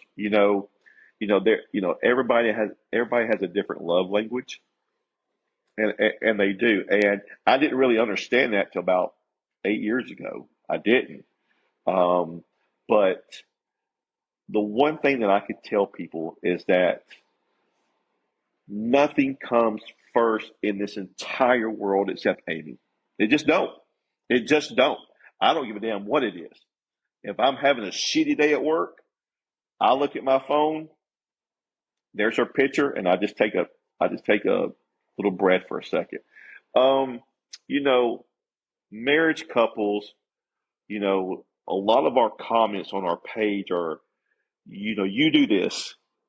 Mine doesn't do this. I wish mine did this. I wish mine did that. I wish mine did this. You're so this. You're so that. Well, I'm not so that. That's just who I am. And who you married is who he is. Once you change that person, then he's not who you married. And so, and that goes both ways. I mean, I love Amy today the same amount of love that I have for her the first day I told her that. It didn't change. And I I do that because she has, like you said earlier, built me up, and vice versa. Amy's a highly sought out medical professional in our community, and she has them fucked up days, and she does. She can't tell me names and stuff because of HIPAA, but she has them fucked up patients, them fucked up days, them doctors, the nurses, the techs, and my job is to lift her up. My job is to say, hey, look here, you walk through this door, that hospital shit is done. You're not assuming another row. You're leaving that one at that fucking front door. And, we have fun with each other. We never, ever, never, ever disrespect each other. And we just don't. I never talk down to her. She never talks down to me. I mean, what's weird about mine and her relationship is that we are so fucking polar opposites. And I say that because I work days. She works nights. I sleep with my wife 2 weeks out of the year. Now, most people don't have that part in their relationship. Most people just, the normal 40 hours, sleep in the bed every night. But the one thing I can say is, love that person, show that person that you love that person, and make that person number one. There's no, fuck them kids. I got a big platform on our thing. It says, fuck them kids. Fuck them kids. The wife and the husband comes first. If you're starving, starve together. If you're eating steak, eat steak together. If you're having a flat tire, have a flat tire together. It's just once you realize, somebody told me about 6 years ago that they didn't believe in soulmates. And I looked at that. I was like, what? You don't believe in a soulmate? She's like, hell no. When you found the right person? I was like, She says, when you find your version of fucked up. And I thought about that for a second. I said, well, can you explain that? Yep. And that person said, when they know all your downfalls, they know all your triggers, they know all your secrets, they know all your triggers, your happiness, what motivates you, and vice versa, you have found your version of fucked up, and you'll be happy ever after. Here we are, Amy and I. Yeah, thank you. But I just, it's we don't work at our marriage. I think, and I learned this about 10 years ago, once you start working at a marriage, it's the day it starts failing because you're pretending. Oh. I heard that shit, Rick, and I was floored by that. I was like, what? And I thought about it. Once you start working at a marriage and it doesn't come natural, you are starting that part to go away. You're pretending. Yeah, once you betray the authenticity of the relationship, then you start having to work for it. Yeah, that's it. And I thought that was some serious shit that dude told me one day. And I'm who I am. I'm who I am in the morning. I get out of bed hyper as hell, and when I crash, shit, it's like the Titanic. It's gone. But between then, I'm full steam ahead with Amy. Everything that I do revolves around her. Everything I do. And, I think once a child sees that, once a stepchild sees that, once our grandkids, and we have 3 of them who are very cognizant about what's going on in our lives, once they see that, Mimi and Pop are good. Mom and Amy are good, or Mom and Scott are good. Dad and Amy are good. And I think once they see that, it's a good thing. And so that's what I would, that's what I would say. Find your version of fucked up and love like there's no tomorrow. Yeah, that's beautiful, man. That's pretty good. I like that. I like that a lot. Well said. Feel free to use it. It's not copyrighted. No, we're definitely posting that, and I'm claiming all of it. You claim it all. Claim it. I don't care. I'm just going to dub it with my voice. I got you. That's it. Dub with your voice. That's it. Yeah. Just give you a shout out. That's pretty beautiful. Yeah. And it's a good foundation. It's also a good reminder, too, that we train our people how to love us. And we have like a 50-50 following. It's really weird. I show people our algorithms. We're like about 335,000 or something. I don't even know the numbers. I don't even run it. We have a bunch of people follow us, and it's 50-50, half men, half women. It's 50 right down the damn middle. It's amazing. Wow.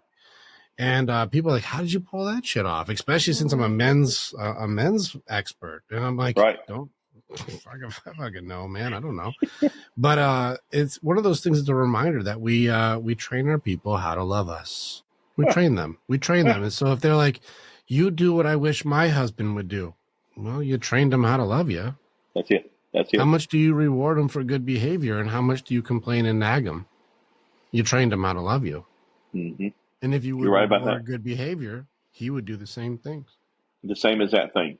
You're right with that, is that, you're taught how to love that person. You are, because people love differently. And they do. I may have loved one woman differently than I did this one, and this one than this one. And here I'm thinking, if I didn't love her this way, and I go love this woman this way, that one failed, so I'm going to change it. Then this one here, I'm going to change this one. What the fuck am I doing wrong? And then, it was us, I won't say it again, I promise, but I found my version of fucked up. Yeah, it's a win, bro. I did. Mm-hmm. That's fun that your goal is find your version of fucked up and fuck those kids. Fuck them kids, yeah. Just so I can make sure what that means, because it can easily be misconstrued. Fuck those kids. What do you mean, fuck those kids? What do you mean by that? Well, kids, that's what started kind of our popularity a little bit with our page. Because them some bitches want everything. They want it then. They don't care. They don't care whose fucking phone bill it is. They don't care whose fucking rent it is. They don't care if you're on their insurance. Them some bitches don't care. I love them. I love them with all my heart. And I'm like you. You need me to bleed for you? Cut me. But damn. You really? don't even say thank you afterwards. That's it. I bought you dinner and you're on your fucking telephone? Yeah. You would pay your light bill again? Fuck. Yeah, so our platform it started the popularity of FTK, and it was basically, hey, we have grown grown kids, but fuck them. They are just complete. They cost more money when they move out than they do when they're living with you. What? Don't mess with me, man. I'm getting excited. We got one going to college next year. Let me tell you something. Oh man, never let them move out. Never. What's about to happen to me, Scott? Well, let's see here. Give me my psychic reading. Okay, I'm gonna give you a psychic reading. If you're still paying the cell phone bill, you'll keep paying it. If you're still on that insurance, you'll still be paying it. Shit. The health insurance, you'll still be paying it. Let's see here. The debit card or credit card that is authorized user, that shit's not going away. Hell no. It's the one thing that pisses me off about those kids who are getting ready to move out like yours is them fuckers say, I know.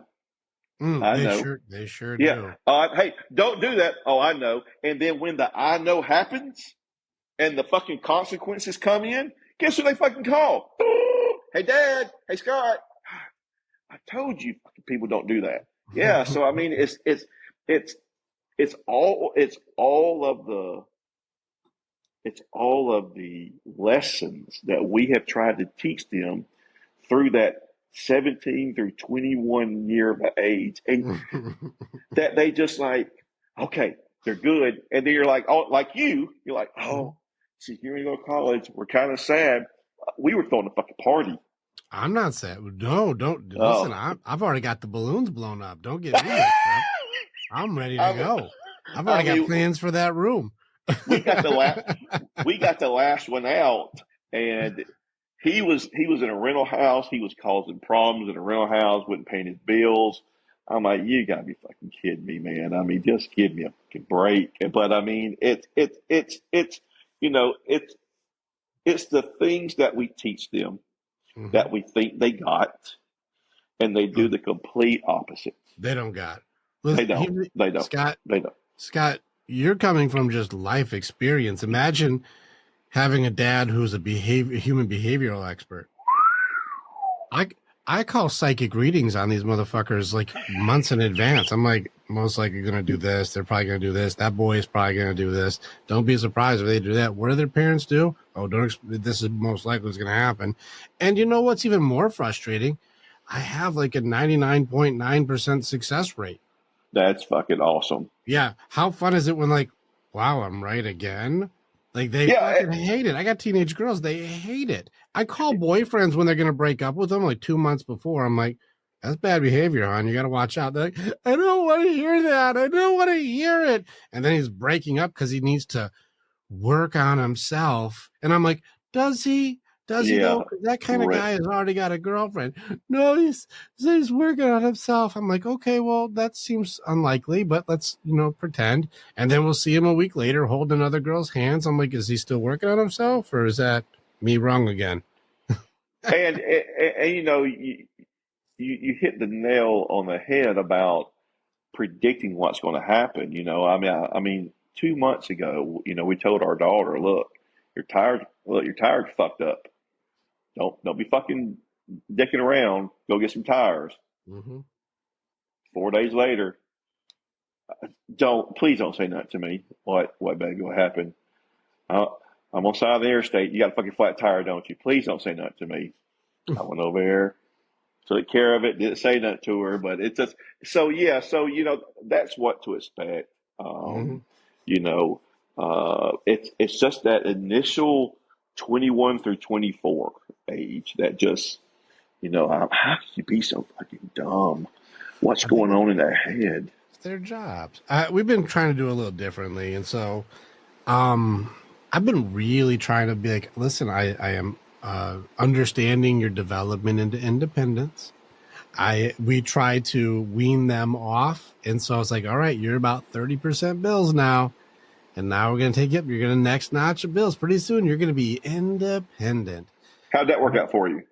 So far, it's working. We got like they're working more. They're doing their jobs. She's doing her things. Like so far, going that direction. I know the middle one is going to probably be the one who's like, let me keep doing the credit card thing. Like that's the one who I'm like, oh, we're doing adult games. Well, we'll give you more adult responsibility and more adult privileges. You have to pay all of these and all of these. And so we push our girls into the independence real hard.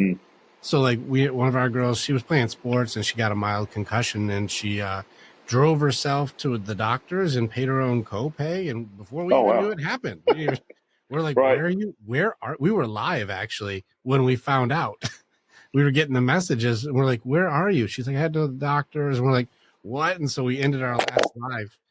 And we went to the doctors because she went and took care of all her own stuff. We were like, well Congratulations, chick. Well, Hey. well done. That's our girl. Way to go. So we really push the effort on independence. Right. But they don't know yet what they don't know. And so they taught me, remember, these are the three teenagers. I got 5 females in this house and me. So I'm outnumbered every day. Every day. Every day is outnumbered. It's a lose-lose situation, isn't it? I already know. And so for those of you out there who are like, you're in my prayers. Like, right. Listen, it's already a lose every day for me in here. But they taught me a long time ago that being right is stupid. And so I just wait around with the med kit now. I'm like, the stove will burn you if you touch it. Yep. I didn't say don't touch it. I just said the stove's going to burn you when you touch it. And then I'll sit there with the med kit like, who's going first? Right. They're like, we're not going to do that. You know we're not going to. I'm like, I'm just going to leave the med kit right here on the counter. I'm going to go in the other room where I cannot see anybody.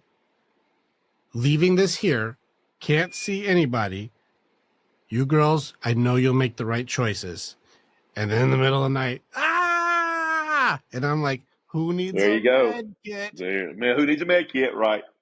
I knew you were going to touch it. Did at least your sisters watch you touch it?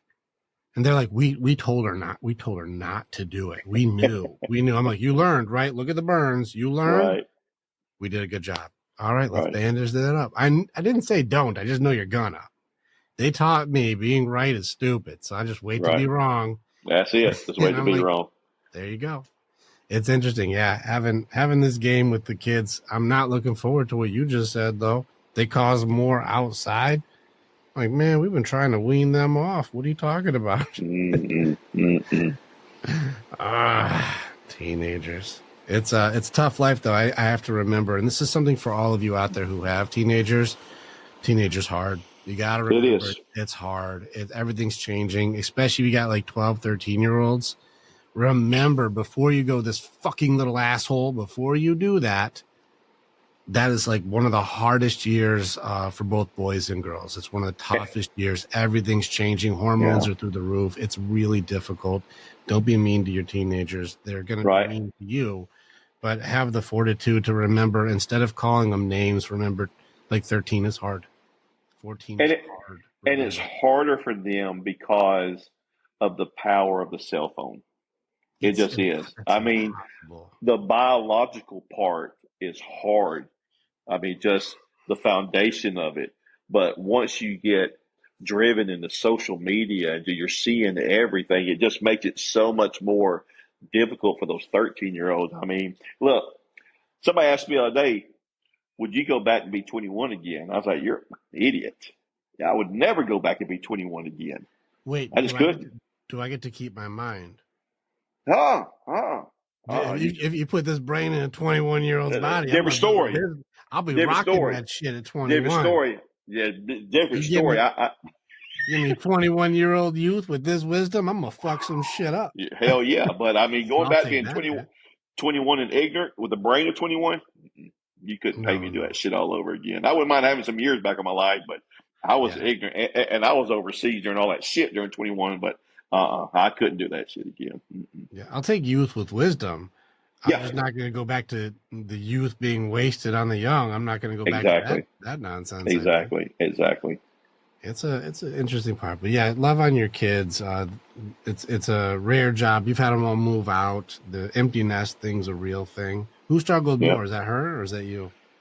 Amy.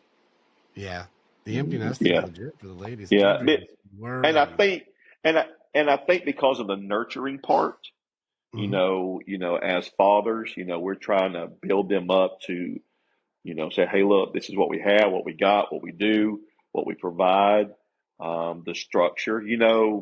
I was taught at a younger age, and I thought it was kind of cool. I was taught to cook. I was taught to wash clothes. I was taught to iron. I was taught to just kind of be a neat person.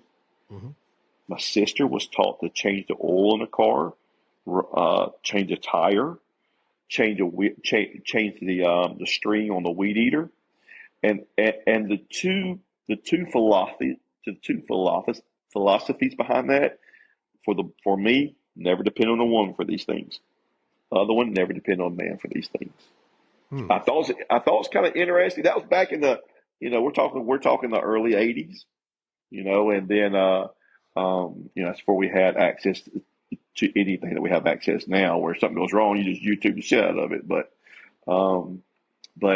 it's tough it's tough being that age, and I just can't, like you said, don't be hard on the kids. They're going through a mental mind game that their own self right now. But it was hard on Amy though for her to let them kids go out. So Yeah, it's tough. It's tough for her.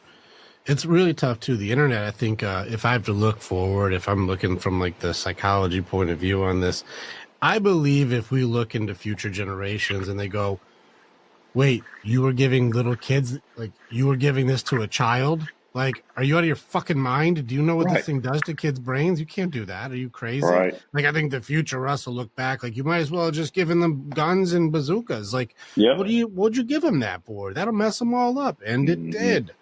I watched really closely the studies, and this stuff has been happening for a while now. The studies on what social media does to children, it has an effect on boys. It is destroying girls. I bet so. Yeah, because there's so many different things out there that a girl has to be. And I didn't mean to interrupt, but if a girl's on social media and she's 14 and she sees this other girl who's 14, how come I can't look like her? How come I can't be like this? How come I don't look like her? Why don't I look like that? And yeah, I'm glad comparison curse is in every single woman I've worked with, and it's somewhere around like right when they start developing. So like 11 to 12. Yeah. Mm-hmm. And even more ironic is whenever I help women break the curses for these comparison curses or self-worth or self-esteem curses, they were all put there by another woman. Mm-hmm.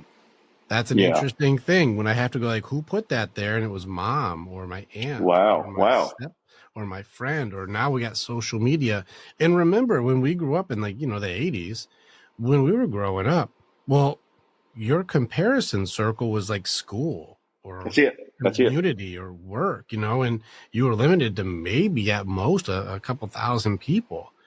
Now it's billions of people. Billions. It's global. Mm-hmm. It's the 0.001%. And you can't compete with global. You can't. The hottest chick in Brazil, the hottest chick in Russia, the hottest chick in Japan. And here you are, 14 years old in middle school going, I don't look like any of this. Right. Like, and so how is she supposed to compete? And then that's the attention they're getting and all these things. And I feel like I'm not good enough. These comparisons are put in there young. Guys don't give as much of a crap. What's even more dangerous is girls do reputation demolition for bullying and cyberbullying for girls. It's not even close what they do to each other than what boys do. It's not even close. Boys are more physical with bullying. Yeah. Cyberbullying is off the charts for girls. They create anonymous accounts and demolish a girl. Sure. Demolish. And remember the whole wet socks thing. What would you rather have? Somebody push you into a locker or someone decimate who you are as a person? Which one do you think is worse? Would you rather take the push into the locker or someone destroy your soul forever? Yeah. Shove my ass in a locker. I'm getting out of it.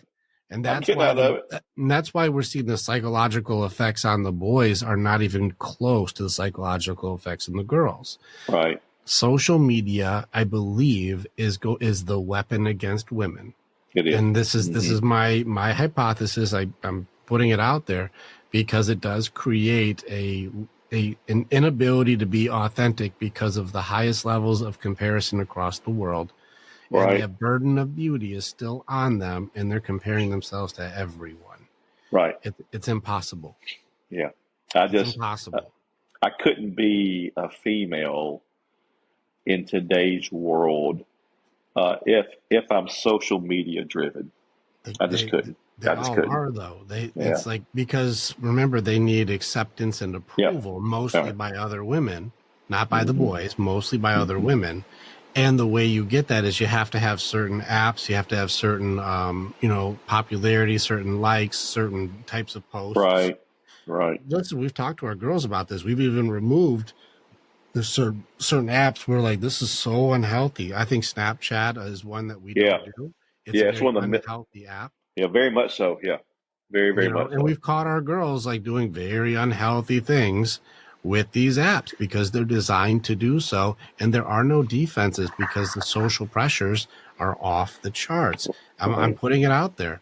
And I'll even put in like, there's the teenage boys. If you guys think that like you have your boy is on the up and up, there's a few things your boys are using their phone for. It's sports, video games, hanging with friends, and mostly pornography. It's just a mobile porn hub for your little dude. Just in case you're curious, he's looking at every weird thing he can. Now, I was studying the pornography effect. It's not as devastating as people want to make it out to be, except for maybe the women don't want to compete. They just want to win element, so don't look at other women. So I need to control that element. But I was looking at like the psychological effects where it doesn't really fuck dudes up that much. Like, they'll look at that thing and they'll go, okay, cool. It's kind of like, I like that pizza, but that pizza didn't define me. Like I liked it, but I'm good. I'm moved on.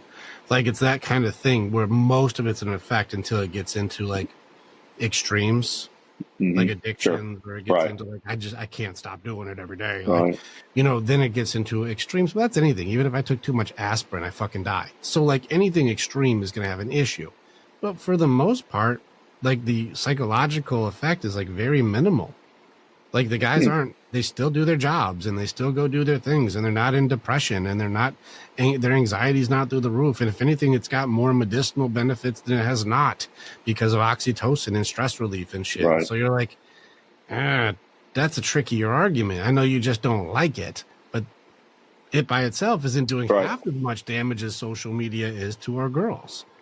And I'm like, so which one? Well, social media is better than porn. It's like, not if we look at what's happening, because the kid watching porn isn't suicidal, but this girl on social media is. And that's scarier. This kid, she can't sleep and she's not taking care of herself because of social media. He jerked off 4 times a day. Which one should we be trying to stop? Right. Exactly. Right. Hey, Rick, I have to cut my time short. I'm sorry. I just got some husband things I got to take care of. It's time for Amy to go to work. So, yeah. Speaking of husband things, you go. Speaking of husband things, right? Go buddy. I've enjoyed my time with you today, and it's been great knowing you, meeting you, talking with you, learning from you, and I've learned a lot from you today. And I hope we can chat again soon. Yeah. We'll be in touch, man. It's such an honor. Awesome, Thank dude. you, Scott. Awesome. I appreciate it. Thanks, man. Have a great weekend. You too. Bye-bye. Click on the button and you can become the hero in your own story. It's time to start making the choices to change. And the evolution that you're going to do begins with choosing the next step. This is the way. And together, we're always stronger.